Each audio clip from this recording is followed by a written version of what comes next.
तो नमस्कार दोस्तों, गणित के बारे में हमें सीखना है और गणित के बारे में सबसे पहले हमें ये देखना होगा कि हमारी जो गणित है, आज तक हमने जो भी पढ़ा है, आज आप लोग सब ग्रेजुएशन में हैं, ठीक है ना? तो ये देखना पड़ेगा कि ग्रेजुएशन के पहले आपने 11वीं-12वीं में तो सब्जेक्ट अलग हो जाते हैं हमारे यहाँ पे मध्य प्रदेश में, लेकिन जहाँ तक मैंने देखा है कि चाहे वह हरियाणा हो, चाहे मध्य प्रदेश हो, चाहे राजस्थान हो, गुजरात हो, उत्तर प्रदेश हो या बिहार हो, झारखंड, उत्तराखंड, जो भी राज्य हो, उसमें इवन आप देखेंगे कि यही जो चीज़ है, गणित तो यही है, विदेशों में भी यही होगी, है ना? ऐसा तो है नहीं कि जो ये चीज़ है अलग होगी। तो इसलिए मैं आपको समझाना ये चाह रहा था कि जो आज तक हमने अभी पढ़ा था गणित में, तो मध्य प्रदेश की मैं बात कर रहा हूँ। इसमें मैं अच्छे से इसको जानता हूँ, तो सिलेबस को मैंने देखा भी शुरू से उठाकर। तो जो आपको पहली से लेके 10वीं तक की कहानी पूरी है, वो ये है कि 3-4 टॉपिक अंकगणित से लेते थे, समझाते थे, ठीक है? फिर बीजगणित उसमें फिर 2-3 टॉपिक उसके रहते थे। फिर 2-3 टॉपिक आपके रेखा गणित के रहते थे। तो इसी को हमने अभी समझा है और इसी में आगे इसको समझने के लिए एक टॉपिक पहला हम लोग पकड़ते हैं अंकगणित। तो अंकगणित को समझने के लिए ये संख्याएं हैं, ठीक है? ये पूरी संख्याएं हैं, इनको यदि हम अच्छे से जानेंगे तो इस पूरे भाग को हम समझ जाएंगे और इसी से संबंधित इसमें दोनों में, बीजगणित में और रेखा गणित में भी उस अंक गणित का उपयोग होगा। कॉन्सेप्ट पूरा वही चलेगा, ठीक है?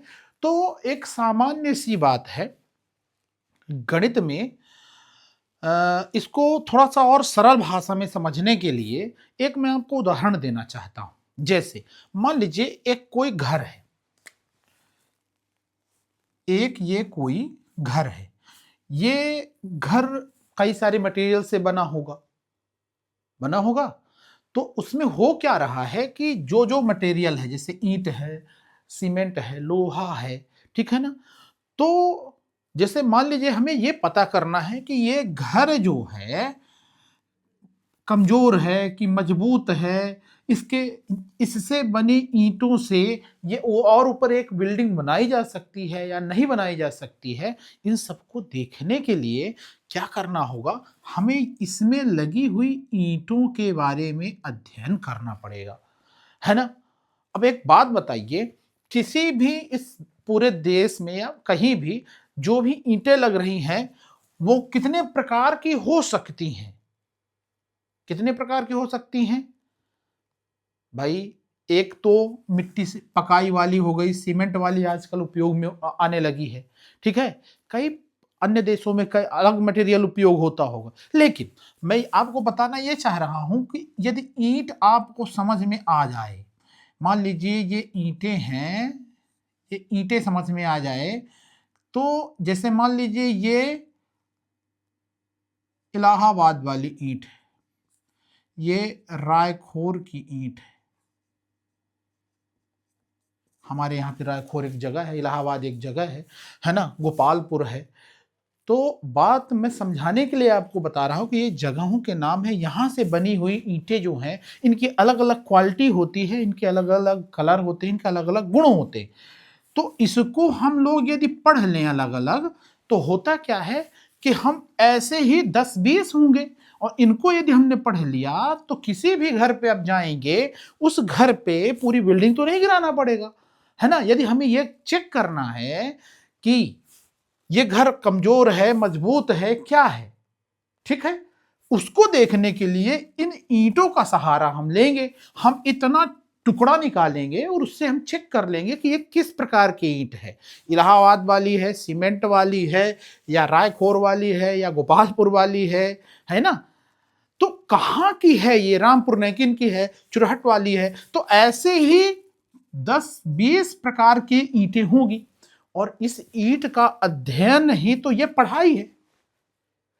यही अध्ययन ही तो ये पढ़ाई है। यदि इनको हम इनके बारे में समझ गए तो हम इंजीनियर कहला गए, स्पेशलिस्ट कहला गए, इन बिल्डिंग्स को समझने वाले कहला गए, है ना, हमारी समाज में प्रतिष्ठा होगी, पूंछ होगी।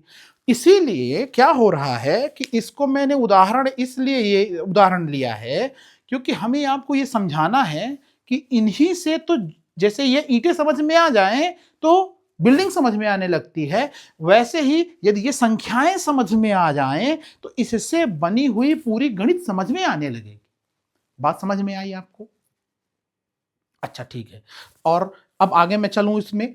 अब मुझे ये बताना था, मैंने आपको बताया कि अंक गणित के 3 टॉपिक, बीज गणित के 3 टॉपिक और रेखा गणित के 3 टॉपिक, ऐसे ही 10-12 टॉपिक मिला के होते थे और पूरा एक सिलेबस बनता था।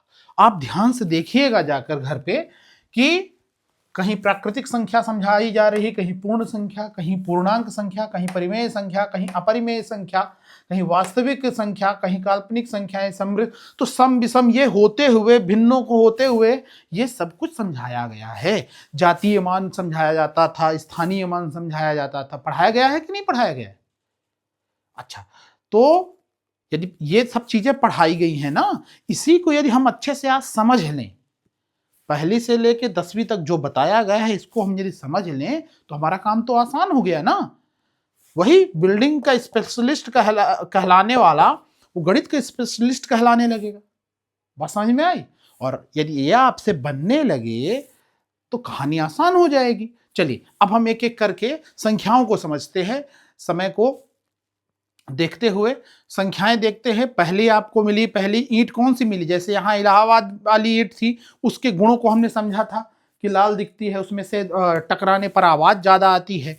तो यदि इसको हमने पहचान लिया इनकी गुणों से, इनकी प्रॉपर्टी से, तो यदि हम इसको इसको इसको इसको समझ लें, इसको पहचान जाएं, तो हमारे लिए फिर गणित आसान हो जाएगी। जो भी गणित दौड़ेगी, जो भी कैलकुलेशन होगा, इसी इन्हीं के सहयोग से होगा। तो यदि मैं ये टारगेट बना लूं कि भाई संख्याएं कितनी हैं, यदि इसी को मैं समझ लूं तो फिर गणित तो मेरा मित्र हो जाएगा। बात समझ में आ रही है? जो हमारा जो गणित से आज डर लगता है वो सरल हो जाएगा। चलिए हम समझते हैं। पहली ईंट मैं ले रहा हूं प्राकृतिक संख्या। तो प्राकृतिक, जैसे कोई चीज गिननी है, हमें कोई वस्तु को गिनना है, तो आप 0 से चालू करोगे? 0 से तो नहीं चालू करोगे। किससे चालू करोगे? 1 से। 1 2 3 4 5। तो ऐसे ही आगे जब बढ़े तो आपकी कहानी फिर रुक गई। बात समझ रहे हैं? तो यदि 1 से लेके आगे बढ़े और यदि ये ना हो रहे 0, तो वो पूर्ण नहीं कहलाएगा। प्राकृतिक तो कहलाएंगी लेकिन पूर्ण नहीं हुई। भाई 10 में जैसे ही जाओगे तो 1 और 0 लगाना पड़ेगा ना। बात समझ में आ रहा है?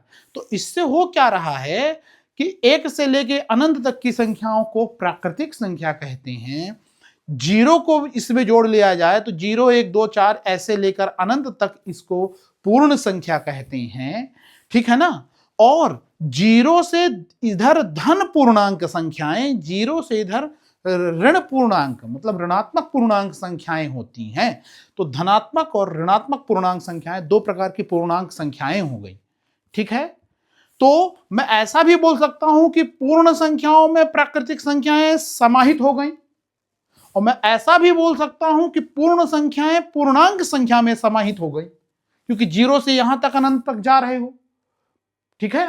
और इसमें भी 0 से अनंत तक जा रहे हो, तो ये चीज आके यहां हो गई। तो प्राकृतिक पूर्ण में आ गई और पूर्ण किस में आ गई? पूर्णांक में आ गई। और यही पूर्णांक को यदि मैं देखूं तो परिमेय संख्याएं हो गई। यही पूर्णांक संख्याएं, पूरी पूरी पूर्णांक संख्याएं परिमेय संख्या हो गई। अब बोलोगे कि भैया आप ऐसे कैसे बोल सकते हो कि ये माइनस में प्लस में दिख रहा है, बोल रहे हो परिमेय हो जाएंगी। तो परिमेय संख्याएं क्या होती है पहले ये समझ लें। परिमेय संख्याएं क्या होती हैं? जो P/Q के रूप में हो। बस शर्त इतनी है कि Q जो है 0 ना हो। Q 0 नहीं होना चाहिए। तो देखो 1/2, ठीक है ना, 5/3, ये तो चीज समझ में आई, ये चीज तो समझ में आई। लेकिन आपने -2 लिखा है, इसमें परिमेय के उदाहरण में लिखा है, ये मेरी बात समझ में नहीं आई, क्योंकि ये तो बटे क्यू के रूप में नहीं है ना, इसके नीचे तो कुछ नहीं है। ठीक है? और मैंने ये भी बोला कि सभी पूर्णांक संख्या परिमेय संख्या भी है। तो कैसे हो सकती है? देखो, इसके बटे में 1 कर सकते हो ना, इसके बटे में 1 कर सकते हो ना, इसके बटे में 1 कर सकते हो ना। तो हां, सभी पूर्णांक संख्याएं, सभी पूर्णांक संख्याएं परिमेय संख्या होंगी। माइनस वाले में भी देख लो, माइनस वाले में भी बटे कर सकते हो, इसमें भी बटे 1 कर दोगे, कोई अंतर आएगा? बताइए, कोई अंतर आ रहा है? नहीं आ रहा है ना। ऐसे ही -2/1 यहां करोगे तो पी बाई क्यू के रूप में तो हो गया ना, पी बाई क्यू के रूप में हो गया। ये √4 है, √4 इक्वल टू 2, 4 का वर्गमूल क्या आएगा? 2 आएगा। और इसके बटे 1 कर दोगे या 2/1 कर दोगे तो कोई समस्या तो नहीं है, पी बटे क्यू के रूप में तो आ गया ना, नीचे 0 तो नहीं है। बात समझ में आई? अच्छा, आपने बोला कि ये तो ठीक है, आपने बोला ऐसा ऐसा है, लेकिन मुझे समस्या आई जानते हो कहां पे? यदि हम देखते हैं 0 भी एक परिमेय संख्या है, मैंने लिखा हुआ है, तो 0/1 कर सकते हो। 0/1 एक परिमेय संख्या कहलाए, ठीक है। एक और देखिए, हमने इनको परिमेय बोला, फिर क्या हो रहा है, जैसे इसमें तो एक निश्चित मान आ रहा है, ठीक है। अभी हम ले लेते हैं 1/3, इसको मैं मिटा देता हूं।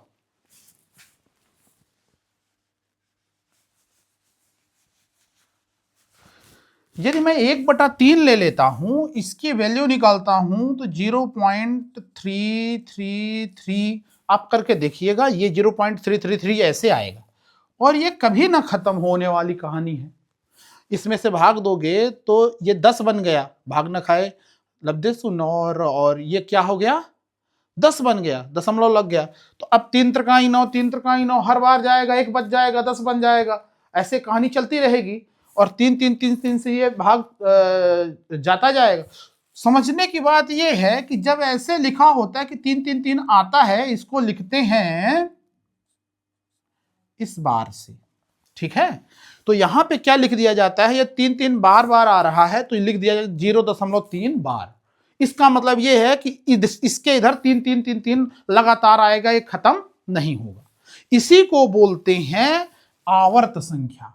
क्या बोलते हैं? मैंने आपको ये क्लियर भी कर दिया, ये आवर्त संख्या जो रिकरिंग नंबर लिखी हुई है, ये यही कहलाती है आवर्त संख्या, ठीक है।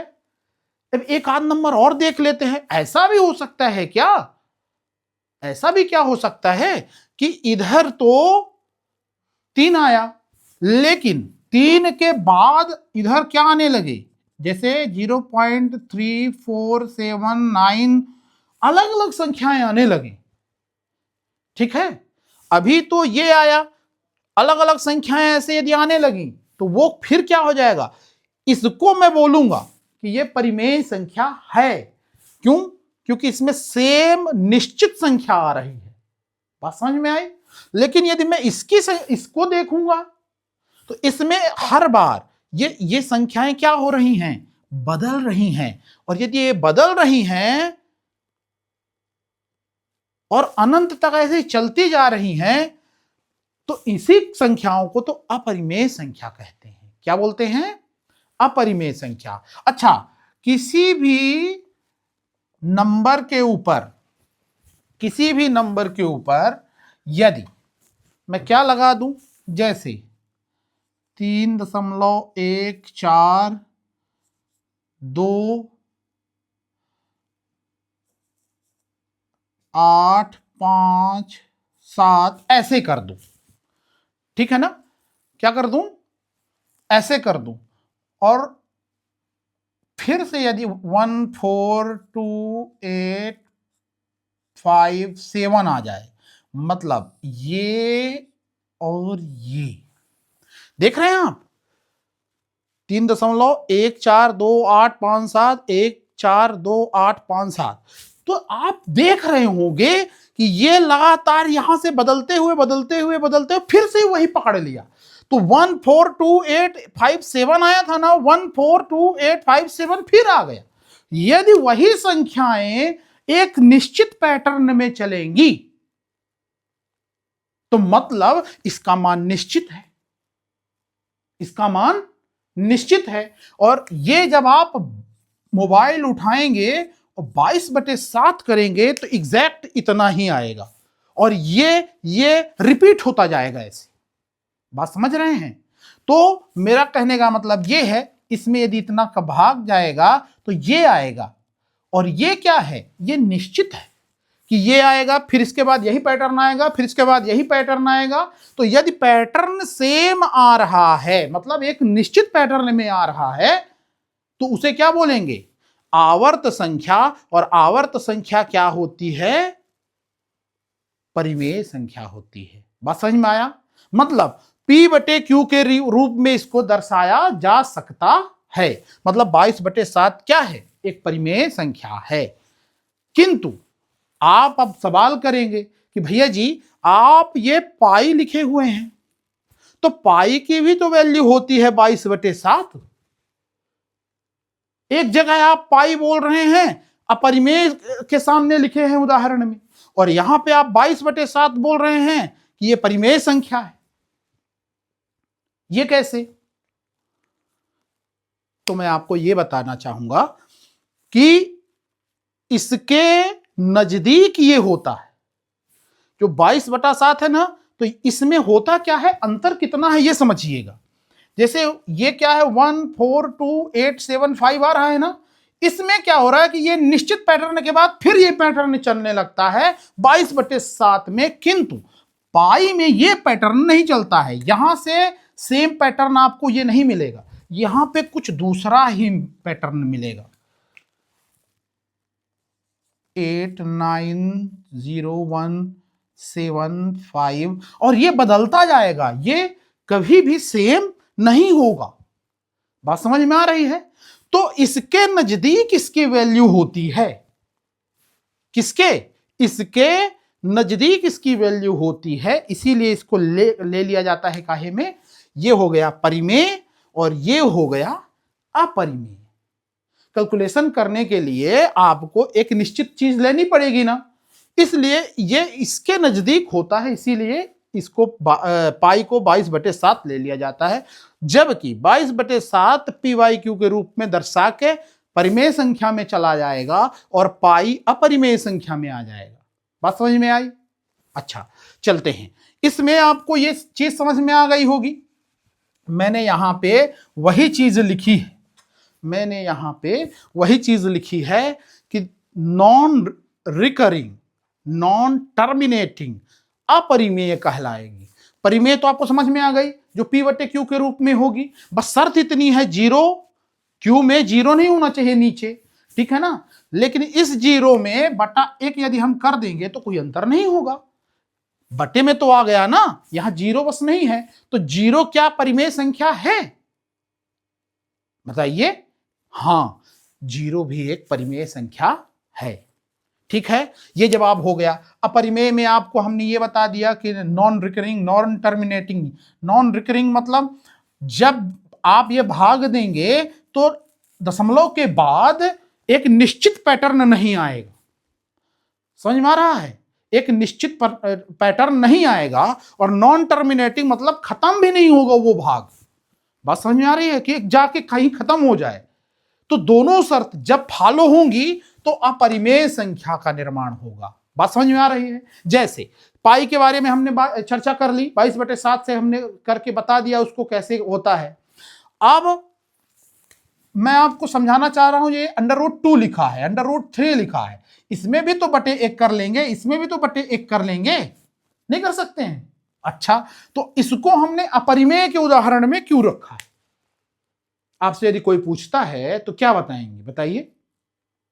देखिए, उसमें हमें जवाब देना होगा कि √2, आज सबके पास मोबाइल है, मोबाइल में आप करके देखिए कि √2 इक्वल टू कितना होता है। तो 1.4142 ऐसे करके आता है, और एक निश्चित पैटर्न में नहीं आएगा कि यदि ये आया है तो फिर से 4142 आने लगे। बात समझ में आ रहा है? यदि √2 की वैल्यू 1.4142 और कुछ ऐसे ही बदलता जाए, ऐसे पूरे उसमें, तो ये रहेगा। और जैसे √3 है, ठीक है ना, √3 में 1.732050 ऐसे अंक बदलते रहते हैं ये। तो उसमें हो क्या रहा है, और ये कभी खत्म ना होने वाले हैं।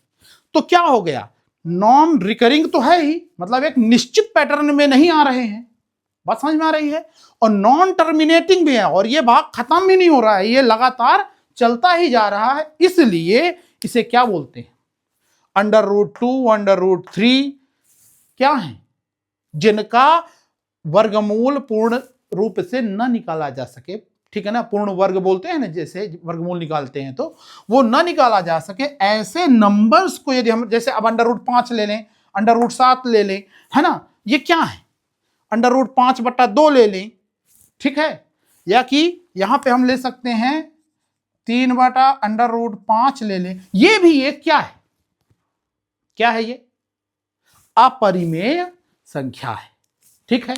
अच्छा, यहां पे आप देख रहे होंगे ये दो क्या है, दो तो एक परिमेय संख्या है, दो एक क्या है, परिमेय संख्या है, और √3 क्या है, √3 एक अपरिमेय संख्या है।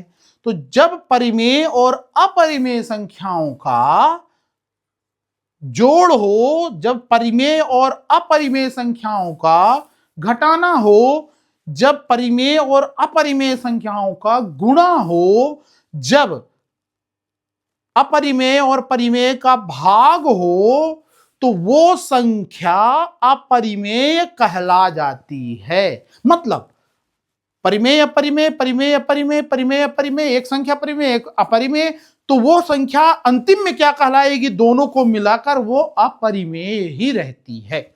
बात समझ में आई?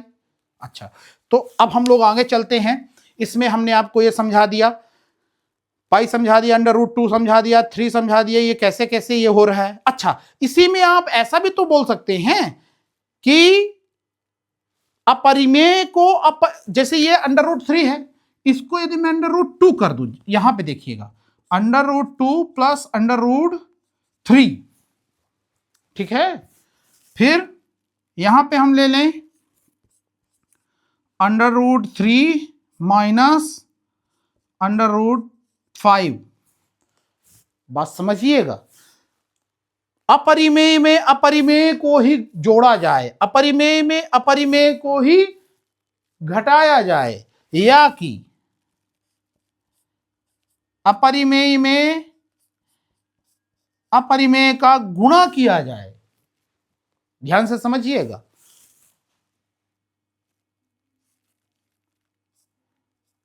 अपरिमेय में ही अपरिमेय का भाग दिया जाए तो क्या मिलेगा। मतलब ये तो ये क्या है, दोनों क्या है, अपरिमेय, तो दोनों को मिलाकर ये अपरिमेय है। तो मैं ये बोल सकता हूं कि अपरिमेय अपरिमेय मिलाने से अपरिमेय संख्या बनती है। इसमें भी है, घटाने पे भी अपरिमेय ही बन रहा है, ठीक है ना। गुणा किए तो ये खत्म हो जाएगा, तो इसमें क्या हो सकता है, परिमेय संख्या बन सकती है, इसमें क्या हो सकता है, परिमेय संख्या बन सकती है। तो ये कहना गलत कहलाएगा कि जब दो अपरिमेय जोड़ते और घटाते हैं, गुणा और भाग करते हैं, तो अपरिमेय संख्या ही बनती है। परिमेय संख्याएं भी बन सकती हैं। मतलब यदि परिमेय और अपरिमेय को मिलाएंगे, परिमेय और अपरिमेय को मिलाएंगे, तो वो अपरिमेय कहलाएगी। किंतु यदि अपरिमेय और अपरिमेय संख्या को मिला दिया जाए तो निश्चित रूप से यह नहीं कहा जा सकता है कि वो परिमेय होगी या अपरिमेय होगी। बात क्लियर हो गई? तो अब हम परिमेय और अपरिमेय संख्याओं से आगे चलते हैं। ऐसा जो भी हमने अभी तक पढ़ा है उसको एक जगह समेटने के लिए देखते हैं कि परिमेय और अपरिमेय संख्याओं को मिलाकर क्या बोला जाता है, वास्तविक संख्या। तो वास्तविक बोला तो कोई काल्पनिक संख्या भी हो सकती है क्या? हाँ, बिल्कुल होती है। और उसको क्या बोलते हैं, उस काल्पनिक संख्या के लिए शर्त ये है, शर्त आपकी ये है काल्पनिक होने के लिए, समझिएगा, कि वास्तविक संख्याएं, ये तो समझ में आ गया, परिमेय अपरिमेय सब कुछ यहां से यहां तक आ गया। प्राकृतिक पूर्ण के अंदर आ गई, पूर्ण पूर्णांक के अंदर आ गया, पूर्णांक परिमेय में आ गया, ठीक है ना, और परिमेय और अपरिमेय को मिलाकर वास्तविक संख्या बन गई। ये चीज हमें समझ में आ गई, ठीक है। तो वास्तविक संख्या क्या है और काल्पनिक संख्या क्या है, मतलब रियल नंबर्स क्या हैं और इमेजिनरी नंबर्स क्या हैं, ये हमें समझना पड़ेगा ना। एक बात बताता हूं आपको, यहां पे मैंने √-1 लिखा है, √-4 लिखा है, √-3/4 लिखा है, तो समझिएगा कि काल्पनिक क्या है तो वास्तविक अपने आप क्लियर हो जाएगा। देखिए, यदि मैं √-1 गुणे √-1 करूं तो इसका आंसर क्या होगा, ध्यान से देखिएगा। अंडर रूट गुणा करेंगे तो क्या होगा,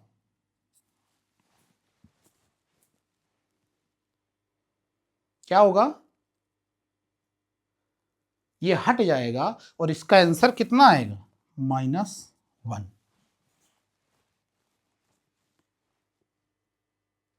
कितना आएगा, बात समझ में आई, नहीं आई, इसको और समझाएं। इसको और क्या लिख सकते हैं आप, √-1 को और क्या लिख सकते हैं, इस √-1 को आप -1 की पावर 1/2 प्लस 1/2 लिख सकते हैं, दोनों गुणा में है तो जुड़ जाएंगे, ठीक है। अब इसको जब सॉल्व करेंगे तो -1 की पावर 2/2 आ जाएगा, 2/2 मतलब 1, तो इसका आंसर कितना आया, -1 आया। ऐसे ही -4 का यदि हम करेंगे तो -4 ये अंडर रूट के अंदर है भाई साहब, ध्यान दीजिएगा, ठीक है ना। यदि इसका हम करेंगे तो ये कितना हो जाएगा, समझ रहे हैं, अंतिम में -4 ही आ जाएगा, इसमें -3/4 ही आएगा। तो ऐसी संख्याएं जिसका दो बार जो उन दोनों सेम संख्याओं का गुणा किया जाए तो आंसर माइनस में आए, समझ रहे हो, आंसर किस में आए, माइनस में आए, ऐसी संख्याओं को हम इमेजिनरी नंबर कहते हैं, या हिंदी में क्या बोलते हैं, काल्पनिक संख्याएं कहते हैं, या अवास्तविक संख्या कहते हैं। बात समझ में आई। तो यदि मैं अपरिमेय को, वास्तविक संख्या क्या कहलाएंगे भाई, जैसे ये और ये दोनों सब कुछ क्या हैं, वास्तविक संख्या हैं, मतलब परिमेय और अपरिमेय दोनों, इसको प्लस ना करें तो ज्यादा उचित रहेगा, कि जो परिमेय है और अपरिमेय दोनों संख्याएं क्या हैं, वास्तविक संख्याएं हैं। तो मैं किसी को उठा लूं, यहां पे मैंने अभी उठाया था √-4, तो यहां पे मैं यदि 4 को देखूं, या तो अंडर रूट लगा हुआ माइनस वाली कोई भी वैल्यू, मान लीजिए यहां पे मैंने लगा दिया, ये माइनस लगा दिया, अपरिमेय में है, लेकिन यदि इसका मैं गुणा करूंगा, समझिएगा, -√2 का यदि मैं गुणा करूंगा तो इसका आंसर प्लस में आएगा, काहे में आएगा, प्लस में आएगा। इसीलिए ये क्या है, वास्तविक संख्या है, और ये क्या है, अवास्तविक संख्या है, या इसी को काल्पनिक संख्या भी कहते हैं। बात समझ में आई, ठीक है। अच्छा, मैं ये आपको समझा दिया।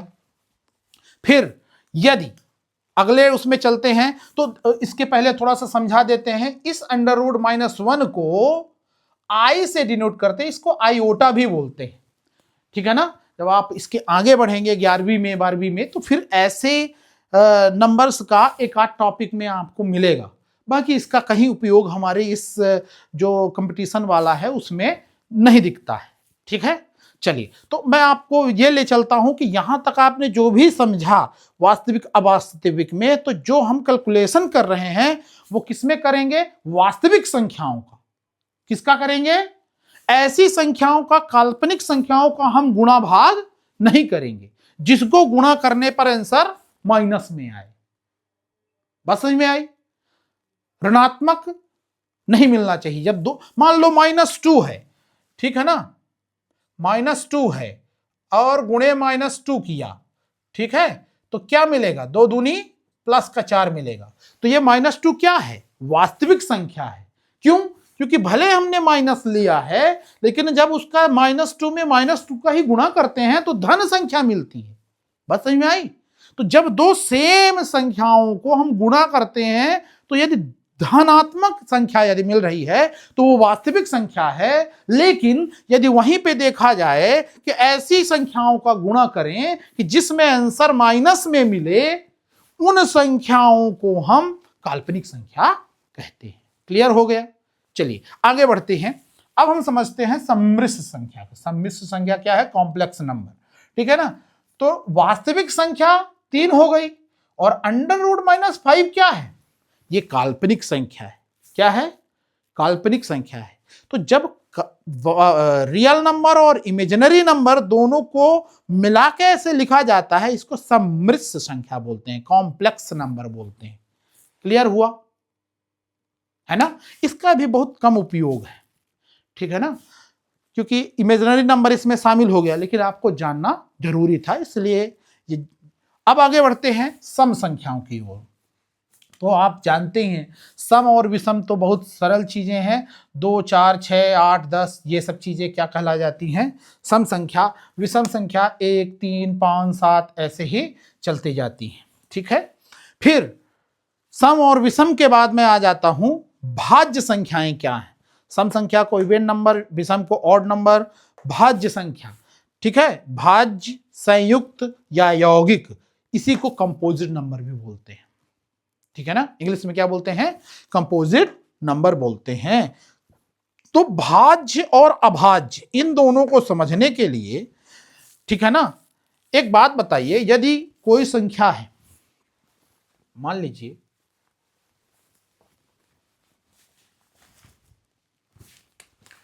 यहां पे 4 है और यहां पे 5 है, यहां पे 8 है। इसी से अपन भाज्य और अभाज्य को, वैसे आप लोग जानते हैं, जो भी कंपटीशन और आज ग्रेजुएशन में है वो इन सब चीज़ों को समझता है, लेकिन थोड़ा सा हम इसको आपको बता के और फिर आगे चलते हैं, ठीक है ना। थोड़ा सा समझना जरूरी है।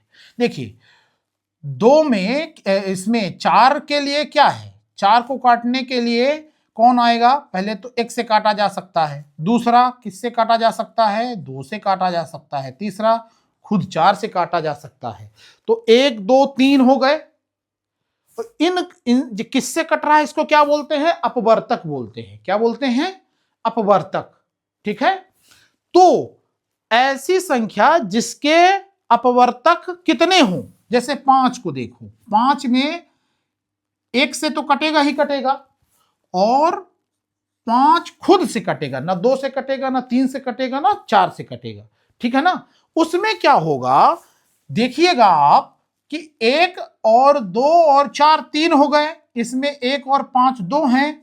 ऐसे ही इसके लिए क्या हो जाएगा, 1 से, 2 से, 4 से और 8 से। तो इसके 4 हो गए अपवर्तक, इसके 2 हो गए, इसके 3 हो गए। तो ध्यान से समझिए आप, जिनके केवल 2 अपवर्तक होते हैं उन्हें अभाज्य संख्याएं या असंयुक्त, मतलब इसमें और कुछ नहीं जुड़ा है, या रूढ़ हैं, रूढ़ नंबर, किसी से कोई मतलब नहीं है, बात समझ रहे हो, इसी को इंग्लिश में बोलते हैं प्राइम नंबर। वहीं पे भाज्य संख्याएं क्या कहलाती हैं, संयुक्त संख्या भी इसको बोलते हैं और यौगिक भी संख्याएं, यौगिक नंबर भी इनको बोलते हैं, ठीक है ना। यौगिक, संयुक्त और भाज्य, ठीक है, इनको बोलते हैं और इंग्लिश से कंपोजिट नंबर बोलते हैं। इसमें क्या होता है कि अपवर्तक 2 से अधिक होते हैं, जैसे 1, 2, 3, 4 मतलब क्या है, भाज्य संख्या है, 5 अभाज्य है क्योंकि इसमें 2 ही अपवर्तक मिले। ये क्या है, भाज्य है कि अभाज्य है, बताइए। ये एक भाज्य संख्या है क्योंकि 1, 2, 3, 4 अपवर्तक मिल गए, बात समझ में आई।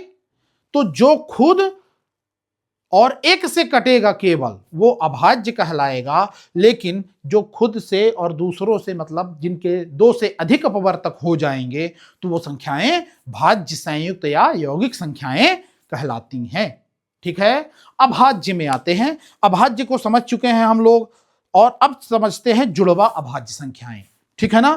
ट्विन प्राइम किसको बोलते हैं? तो इसमें क्या है, ये कोई वैसी चीज नहीं है, कंपटीशन में ये पूछता है तो मैंने आपको ये पूरा इसलिए निकाल के दे दिया है, कई सारी किताबों से हमने इसको देख के और कंपटीशन में पूछे गए ऐसे जो शब्द हैं इनको मिला के मैंने इसलिए बना दिया है, क्योंकि ये जब चीजें आपको मिलें तो ये चीजें कठिन ना लगे, ऐसा ना लगे कि आपको कुछ छूटा हुआ है, ठीक है। चलिए समझते हैं। तो जुड़वा अभाज्य संख्याएं किसको बोलते हैं? जैसे 3 और 5 एक साथ देखेंगे तो 3 भी नहीं कटता है, 5 भी नहीं कटता है, 5 भी नहीं कटता है और 7 भी नहीं कटता है, 29 भी नहीं कटता है, 31 भी नहीं कटता है। लेकिन ये बताइए, यहां पे मैं लिख देता 5, यहां लिख देता 7, तो ये जुड़वा अभाज्य नहीं होती। क्यों? क्योंकि जुड़वा अभाज्य होने के लिए इसको क्या होना चाहिए, अंतर इसके और इसके इन दोनों संख्याओं में 2 का होना जरूरी है। इसी को जुड़वा अभाज्य संख्या कहते हैं। उसके नाम से ही क्लियर हो रहा है, बात समझ में आई। तो अंतर इसके और इसके बीच में यदि 2 है तो इनको जुड़वा अभाज्य संख्याएं कहते हैं, ठीक है। बात क्लियर हुई? आगे बढ़ते हैं। ये हो गया जुड़वा अभाज्य संख्या। सह अभाज्य या असहभाज्य संख्या या को प्राइम नंबर्स। को प्राइम नंबर क्या है? सह अभाज्य संख्या क्या है समझिएगा। यहां पे 4 और 5 लिखा है, यहां 5 और 7 लिखा है, 4 और 4 क्या है? ये तो भाज्य संख्या है ना, बात समझिएगा। 4 लिखा है, यहां भी 4 लिखा है, ठीक है। किंतु 4 5 5 7 लिखते मैं समझता कि ये दोनों साथ में हैं और अभाज्य भी हैं, लेकिन यहां पे एक भाज्य है एक अभाज्य है ना। लेकिन इसके नाम से समझ में आ रहा है, भले ये क्या हो, भाज्य हो और ये अभाज्य हो, किंतु जब साथ में दोनों होंगे, जब सह होंगे, सह साथ में दोनों होंगे तब अभाज्य होंगे, असहभाज्य। बात समझ में आ रही है? मतलब यदि साथ में रख दिया जाए तो अभाज्य होंगे, सह अभाज्य या असहभाज्य। बात समझ में आ रही है? एक ही चीज है। को प्राइम नंबर्स, जैसे 4 क्या है, भाज्य है, 9 क्या है, भाज्य है, ठीक है ना। लेकिन यदि इनको दोनों को एक साथ रखा जाए तो इसका फिर देखते हैं कि HCF कितना आ रहा है, बताइए। HCF 4 9 का कितना आएगा, 5 इसका कितना आएगा, 4 5 का कितना आएगा, केवल 1 आएगा। तो ऐसे नंबर साथ में जो जिनका महत्तम समावर्तक कितना आए, 1 आए, मतलब जिनको हम साथ में रख दें तो वो अभाज्य की तरह बिहेव करें, ठीक है ना, एक साथ, तो इसी को बोलते हैं सह अभाज्य संख्या या असहभाज्य संख्या। बात समझ में आई? आप सवाल करोगे ना कि भैया यहां पे 4 है 5 है, तो ये 5 तो समझ में आ रहा है कि भैया यह भाज्य है, ये 4 आपने क्यों लिख दिया? तो मैं बोलूंगा कि भाई ये जो 4 है ना, ये भाज्य भले है, लेकिन साथ में इसको देखना है कि दोनों साथ में कैसा दर्शा रहे हैं, कैसे गुण दर्शा रहे हैं। जब साथ में रखेंगे 4 और 5 को एक साथ देखेंगे तो दोनों सह अभाज्य की तरह काम करेंगे। क्लियर हुआ? इसी को बोलते हैं को प्राइम नंबर्स, जिनका HCF 1 हो। HCF का मतलब यह है कि एक के अलावा, ठीक है ना, एक के अलावा ये दोनों किसी से नहीं कटेंगे, साथ में। बात समझ में आ रही है? साथ में। अच्छा, फिर आता है कहानी अत्रिभाज्य की, प्राइम ट्रिपलेट नंबर्स का। तो जैसे यहां पे 2 नंबर्स हमने लिए थे, तो यहां पे हम ले लेते हैं 1 2 3, तो 25 4 ये क्या है, ये भाज्य संख्याएं हैं।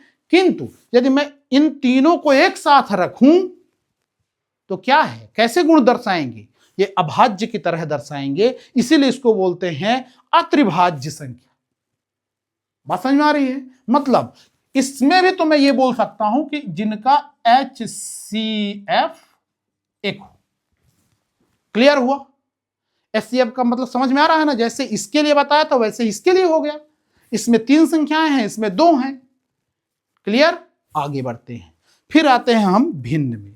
पी वाई क्यू के ही रूप में लिखा जाता है, ऊपर वाले को अंश, नीचे वाले को हर बोला जाता है। ठीक है, तो इसको भिन्न बोलते हैं। भिन्न 3 प्रकार की होती है, उचित, अनुचित और संयुक्त, प्रॉपर, इम्प्रॉपर और मिक्स्ड फ्रैक्शन। क्लियर? तो इसमें क्या होता है, उचित भिन्न जो होती हैं उसमें ऊपर वाला छोटा और नीचे वाला बड़ा यदि संख्या है तो उसे उचित भिन्न कहते हैं। उसे क्या बोलते हैं? उचित भिन्न बोलते हैं या प्रॉपर फ्रैक्शन बोलते हैं। लेकिन यदि यहां पे ऊपर वाली संख्या बड़ी और नीचे वाली छोटी हो गई तो क्या बोलेंगे? इसे अनुचित भिन्न या इम्प्रॉपर फ्रैक्शन बोलेंगे। क्लियर हुआ? और एक तरीके का और भिन्न होता है, जैसे 2 सही 5/7। ठीक है ना? तो यदि इस रूप में देखे हैं ना आप लोग संख्या 2 सही 5/7 ऐसे रूप में यदि लिखा है तो इसको संयुक्त या मिक्स्ड नंबर फ्रैक्शन बोलते हैं। क्या बोलते हैं? मिक्स्ड फ्रैक्शन बोलते हैं। क्लियर हुआ? आगे बढ़ते हैं। संपूर्ण संख्या। ठीक है, इसकी बहुत उपयोगिता तो नहीं है। संपूर्ण संख्या भी हमें मिलता है कहीं भी, रामानुजन संख्या भी मिलती है, स्थानीय मान, जातीय मान, आवर्त संख्या हमने आपको बता ही दिया है क्या होती है ना, और तत्समक और प्रतिलोम। इतना बस देख लेते हैं तो ये हमारा पूरा टॉपिक खत्म हो जाएगा और ये पूरा माना जाएगा। चलिए हम लोग देख लेते हैं संपूर्ण संख्या। संपूर्ण संख्या क्या है? जैसे देखिए कि यदि हम यहां पे लिखते हैं 4, संपूर्ण संख्या को समझाते हैं यहां पे। ठीक है, वहां पे जगह कम पड़ सकती है, इसको यहां पे समझाते हैं। देखिए 4 को काटने वाले कौन कौन से अपवर्तक मिले थे? 1 से कटेगा, 2 से कटेगा और 4 से कटेगा। समझिएगा, तो इनके अपवर्तकों को जोड़ो तो इस संख्या से दुगना आए तो 1 + 2 + 4 करो, कितना आया? 4 2 6 1 7 आया। कितना आया? 7 आया। तो 4 का दुगुना है क्या? नहीं है। बात समझ में आई? तो ऐसी संख्या जिनके अपवर्तकों को जोड़ा जाए तो उस संख्या से दुगना यहां आ जाए, ऐसी संख्या को ही संपूर्ण संख्या कहते हैं। बात समझ में आई?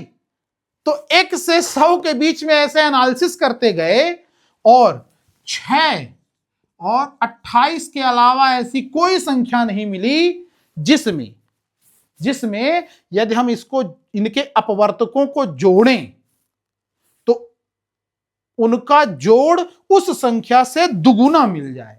ऐसे हमें कुछ नहीं मिला। तो अब हम 6 को देख लेते हैं। हमने 4 को करके देख लिया ना, बात समझ में आई ना? 4 को हमने करके देख लिया, 6 को करके देख लेते हैं। एक आध और ले लेते हैं। मान लीजिए हम ले लेते हैं 6 के पहले हम ले लेते हैं 8। 8 1 काटेगा, 2 काटेगा, है ना, 4 काटेगा और 8 भी काटेगा। इन सभी को जोड़ो, कितना आया? 8 4 12, 12 2 14 1 15। कितना आया? 8 दूनी 16 होना चाहिए ना, इसके जस्ट डबल आना चाहिए तो वो संपूर्ण संख्या कहलाएगी। आ कितना रहा है? 15।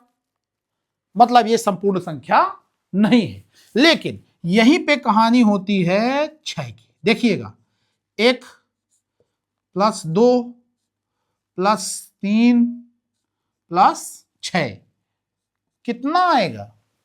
6 3 9, 9 2 11, 11 1, तो 6 दूनी 6 का दुगुना आ गया। बात समझ में आ रही है? तो 6 का दुगुना यहां पे मिला, इसलिए 6 क्या है? संपूर्ण संख्या है। और ऐसे ही जब आप 28 को चेक करेंगे तो 28 को काटने वाले 1 है, 2 है, जो भी संख्याएं हैं यहां से जोड़ेंगे तो क्या मिलेगा? यहां पे 28 दूनी जो भी होगा, ठीक है ना, वो यहां पे मिलेगा। तो ये ध्यान रखिएगा। इसीलिए 6 को और 28 को क्या बोलते हैं? संपूर्ण संख्या बोलते हैं। 1 से 100 के बीच में यही संपूर्ण संख्याएं हैं। अगला रामानुजन संख्या क्या है? रामानुजन संख्या में आप ध्यान से देखिए कि 1729 जो है ना, इसके अलावा कोई, अब संपूर्ण संख्या को मैं मिटा रहा हूं, ठीक है, देखिएगा यहां पे इसमें क्या है, संपूर्ण संख्या के बाद रामानुजन संख्या में क्या होता है कि एक ही संख्या, जैसे मान लीजिए यहां पे 1729 है ना, या कि कोई संख्या यदि हम लिखें 100, तो उसके 2 तरीके हों, ठीक है, 2 तरीके। जैसे यहां पे 3 का क्यूब करें, 3 त्रिकाई 9, 9 त्रिक 27, और फिर इसमें क्या जोड़े ऐसा कि 27 में किसका ऐसा कुछ वर्ग कर दें, मान लो, है ना, 5 5 25 पंचे 125 हो जाएगा, ठीक है ना, तो 4 चौको 16 चौको 64 कर दें, मान लो, ओ सॉरी 4 का घन करें, और यहां पे भी ऐसी कोई संख्या लें, ठीक है ना, x cube plus y cube, इस 2, मतलब कहने का मतलब यह है कि 2 तरीके से उसको यदि हम क्यूब करें 2 संख्याओं के योग को, तो यह संख्या मिले। और ऐसे ही रामानुजम जी जो है, ऐसे करके जब देखे इन संख्याओं को, तो ऐसी कोई संख्या नहीं मिली 1729 के अलावा।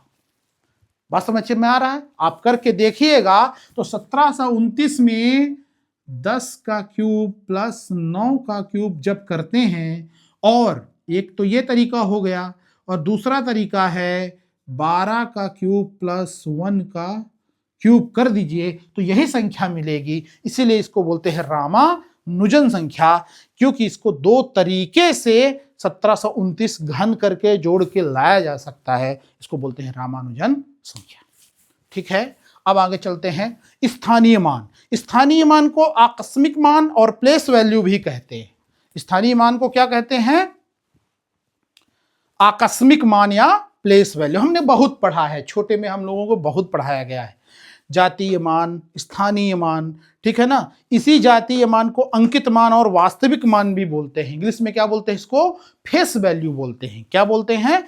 कभी कभार ऐसे कंपटीशन में पूछ लेता है, ठीक है ना, तो इसको जानना जरूरी है, देख लेते हैं, बहुत दिक्कत की बात नहीं, बहुत सरल है, हम लोग बचपन से पढ़ते आ रहे हैं, तो समझिएगा। कोई जैसे संख्या लिखी हुई है 2 3 4 5 7 1, ऐसे कुछ भी, कितनी भी बड़ी संख्या लिखी हुई है, समझिएगा। एक ही एग्जाम्पल से मैंने आपको स्थानीय मान और जातीय मान दोनों क्लियर कर देना है, ठीक है। देखिए, यदि आपसे कोई पूछे कि 5 का स्थानीय मान बताइए, ठीक है, 5 का, पहले मैं बताता हूं जातीय मान के लिए। तो जातीय मान बताइए 5 का, तो 5 ही उसका क्या हो जाएगा? जातीय मान। कोई आपसे पूछे 3 का जातीय मान क्या होगा, बोलोगे 3 का जातीय मान कितना हो जाएगा? 3 ही हो जाएगा। बात समझ में आई? लेकिन यदि आपसे कोई पूछता है कि स्थानीय मान इसका क्या होगा 5 का, तो तुम बोलोगे कि 5 गुणे इकाई दहाई सैकड़ा, इकाई दहाई सैकड़ा। बात समझ में आ रही है? तो यदि सैकड़े पे हो तो 100 का गुणा, दहाई पे हो तो 10 का गुणा, और इस पे हो तो 1 का गुणा। बात समझ में आई? नहीं आई? तो यदि मैं पूछूं इसका स्थानीय मान कितना होगा, तो बोलोगे 1 ही होगा। नहीं आया समझ में? इसका कितना होगा? 70 होगा। इसका कितना होगा? 500 होगा। इसका कितना होगा? 4000 होगा। इसका कितना होगा? 30,000 होगा। बात समझ में आई? उसके पीछे जीरो लगा के वही संख्या बता। गुणा करते जाओ, इकाई, दहाई, सैकड़ा, ये वाला। तो ये क्या देता है? स्थानीय मान देता है। और इसकी खुद की ये बता दो इनका, तो क्या कहला जाएगा? वो जातीय मान कहला जाता है। बहुत सरल चीज है, ठीक है ना, कोई बड़ी चीज नहीं है, मैंने आपको बता दिया, ठीक है। तो यार एक बात बताओ कि जैसे अभी 2 3 4 5 7 1 लिखा था हमने, या कि यहां पे मैं यहीं तक संख्या ये लिखता हूं मान लीजिए, तो इसमें यदि पूछा जाए कि 7 का स्थानीय मान कितना होगा 7 का, तो 7 गुणे 1 इकाई में, तो 7 गुणे 1 बराबर 7। और जातीय मान पूछेगा कोई तो 7 का क्या आएगा? 7 ही आएगा। तो ये भी मैं बोल सकता हूं कि इकाई के स्थान का स्थानीय मान और जातीय मान सेम होता है। थ्योरी में कभी कभी ऐसे सवाल पूछ लेता है, तो आपको जानना जरूरी है, ठीक है। बात समझ में आई कि नहीं आई? यदि इसमें हम किसी का भी इकाई अंक लेंगे तो करना तो गुणा 1 का ही है, तो उसकी स्थानीय मान वही होगा और वही जातीय मान भी होगा। क्लियर हो गया? आगे बढ़ते हैं। अब आवर्त संख्या हमने आपको बता दी है कि 1/3 के उदाहरण से, 22/7 के उदाहरण से, बहुत सारे उदाहरण हम लेके आपको आवर्त संख्या समझा दी है कि वही पैटर्न यदि बार बार आता है तो 1/3 जैसे है तो 0.333 आता है यदि, तो इसके ऊपर बार लगा दिया जाता है कि यही संख्या, इसका मतलब बार लगा है मतलब 3 3 3 3 लगातार आती रहेगी। बात समझ में आई? तो इसको बोलते हैं रिकरिंग नंबर, इंग्लिश में क्या बोलते हैं? रिकरिंग नंबर्स, ठीक है। फिर आता है लास्ट की 2 चीजें हैं, बहुत सरल हैं, हमें मिली कहीं पे तो हमने आपको ये सोचा बता दें। ऐसे भाषा में कभी सवाल पूछ लेता है किसी कंपटीशन में तो फिर दिक्कत होती है, बहुत सरल होता है, नहीं जानते हैं तो इसलिए दिक्कत होती है। तो अपना प्रयास ये था कि कुछ ऐसा छूटे ना आपको, ये संपूर्ण आपको इस पूरी टॉपिक में, इस वीडियो में आपको मिल जाए, जिससे आपको आगे पढ़ने में सरलता हो, ठीक है। देखते हैं तत्समक और प्रतिलोम क्या है। तत्समक क्या कहलाता है कि जोड़ का तत्समक और गुणा का तत्समक, 2 प्रकार के तत्समक होते हैं, जोड़ का और गुणा का, ठीक है। तो ऐसा हम क्या जोड़ दें किसी में कि कोई अंतर ना आए, इसको बोलते हैं तत्समक, ठीक है। तो हम किसी में क्या जोड़ेंगे, क्या कोई अंतर ना आए, बताओ। जैसे मान लो हमें 5 में हम क्या जोड़ें यहां पे कि हमें कोई अंतर ना प्राप्त हो, बताओ क्या जोड़ें, बताइए। हम यहां पे यदि 0 जोड़ दें तो कोई अंतर आएगा? तो जोड़ का तत्समक 0 होता है, बात समझ में आई। और गुणा का, जैसे 5 गुणे हम क्या कर दें कि 5 ही रहे, समझिएगा। तत्समक का मतलब यह है कि हम क्या जोड़ दें या क्या गुणा कर दें किसी चीज में कि उसके वैल्यू में कोई अंतर ना हो, वही चीज रहे जो थी, इसको बोलते हैं तत्समक। बात समझ में आई? क्लियर हुआ? तो इसमें क्या बोलते हैं, तत्समक अवयव में क्या है कि जोड़ का तत्समक 0 होता है और गुणा का तत्समक क्या होगा? 1। 5 एकम 5, कोई अंतर आया? नहीं आया ना। तो जोड़ का तत्समक 0 और गुणा का तत्समक 1। क्लियर? आगे चलते हैं। प्रतिलोम, इनवर्स, ठीक है। हम किसी में फिर से वही 2 चीजें देखनी है, किसका किसका आपको समझना है, जोड़ का और गुणा का। तो जोड़ का प्रतिलोम क्या होगा और गुणा का प्रतिलोम क्या होगा, इनवर्स क्या होगा। तो देखते हैं किसी चीज में, जैसे मान लीजिए कोई चीज यहां पे 5 है, ठीक है। तो 5 में क्या कर दिया जाए कि 0 हो जाए, बोलिए। तो 5 में -5 ही ले लिया जाए। बात समझ रहे हैं? 5 में -5 ही ले लिया जाए तो ये जो -5 है इसका क्या है? प्रतिलोम है। क्या है? प्रतिलोम है। बात समझ में आ रही है? तो इसको ऐसा करने से इसका क्या हो जाएगा? 0 हो जाएगा। ठीक है। और गुणा का प्रतिलोम क्या होगा?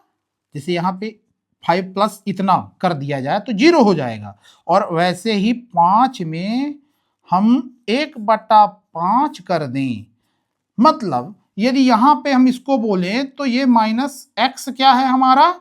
जोड़ का क्या है? प्रतिलोम है। और यहां पे गुणा का प्रतिलोम क्या है? 1/x है, कि यदि हम इसको गुणा करें तो 1 आ जाए। बात समझ में आई? इसको बोलते हैं गुणा का प्रतिलोम, इसको बोलते हैं जोड़ का प्रतिलोम, इसको बोलते हैं गुणा का प्रतिलोम। तो ये हमारी पूरी टॉपिक खत्म होती है। इसके आगे हम आपको जो बेसिक गणित है उसमें कैसे कैलकुलेशन करते हैं और हर चीज लेंगे, उसमें हम पूरी आपको समझाने का प्रयास करेंगे। एक एक चीज को कैलकुलेशन करने का, परिमेय संख्याओं को जोड़ना, ठीक है ना, पूर्ण संख्याओं का जैसे भी अंडर रूट का जोड़, ठीक है, कैसे वर्गमूल निकालते हैं, घनमूल, इन सबको बीज गणित में भी एक्स वाई जेड का, एबीसीडी का जो भी जोड़ है, रेखा गणित का अगले टॉप वीडियो, इसके बाद फिर इनको अंकों को बताने के बाद रेखा गणित समझाऊंगा मैं, इन सबको लूंगा और इन सबको बताऊंगा, आपको बेसिक गणित से परिचित कराऊंगा। और धन्यवाद सभी को, बहुत बहुत धन्यवाद।